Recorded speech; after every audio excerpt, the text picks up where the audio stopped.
Hi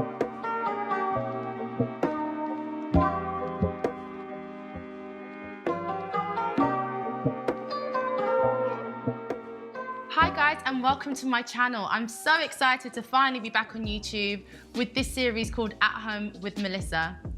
In this series, I'm going to show you some interior decor tips and tricks to just elevate your standard of living at home. I'm so inspired by hotels, boutique hotels especially, and I kind of wanted to bring some of those elements and feelings back into my home. I'm going to be doing some coffee table styling, some tablescaping, and I'll also be showing you some tips and tricks to be doing in the kitchen, bedroom and bathroom to just make sure you have that hotel style living. If you're interested in luxury interiors and luxury living, this is the right channel for you, so continue watching.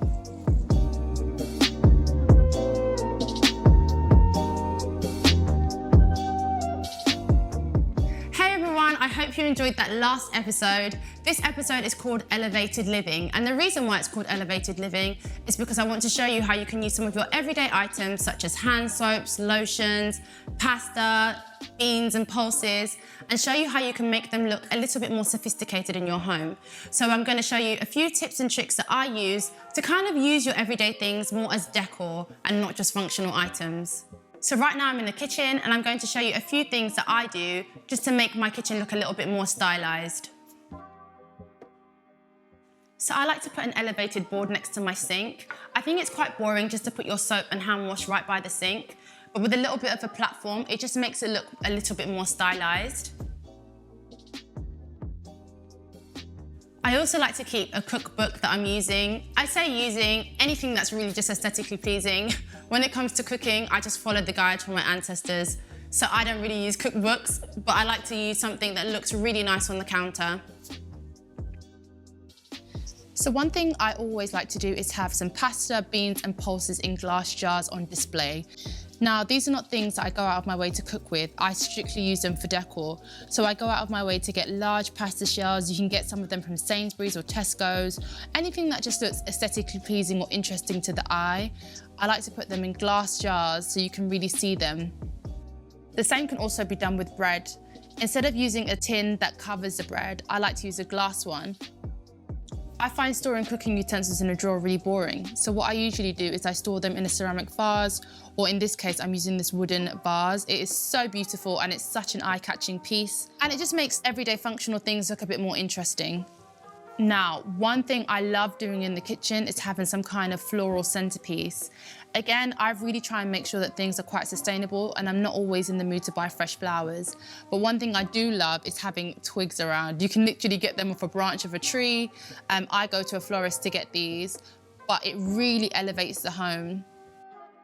As much as I love the smell of home-cooked food, it's definitely something that I'm over-smelling once I've finished eating. So I try to include lots of candles and reed diffusers in my kitchen to mask the smell.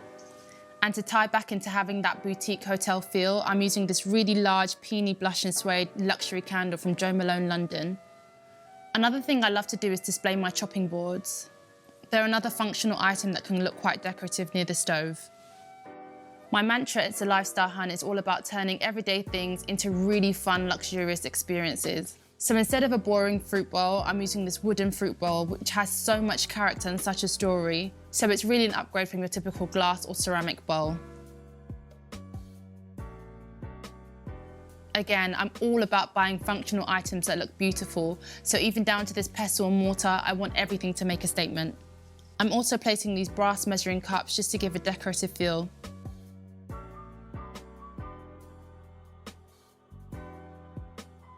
So one of the things that I like to do when it comes to cushions is I like to double stuff the cushion. I feel like when the cushion is stuffed to its full capacity, it looks so much more premium than if you have a single pillow. There are, of course, pillows that you can buy, like Siberian Goose, but the Siberian Goose ain't cheap, sis. So what we're gonna do is we're gonna use some normal synthetic cushions and just stuff them twice.